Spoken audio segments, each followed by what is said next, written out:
খোলা চোখখানা করো বন্ধ, বাতাসের ঠান্ডা গন্ধ বয়ে বেড়ায় ঘরেরও বাহিরে।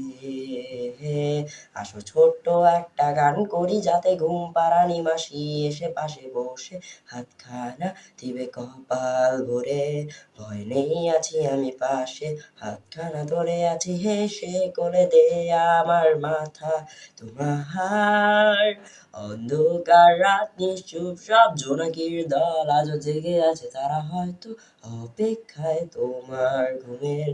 হাতে রেখে হাত দেখে ঘড়ি, বসে অপেক্ষা করি, কবে হবে কাল, ফুটবে সকাল। আয় ঘুম চুম গন্ধে তার সারা কপালে, যাতে ঘুম আসে সব নিশ্চুপ হয়ে যায়। আয় চাঁদ মামা কাছে আয়, যাতে অন্ধকার না হয়, আরো মাখা কপালেতে টিপটা দে, যাতে কিছু আলোকিত হয়, সে যাতে ভয় না পায়।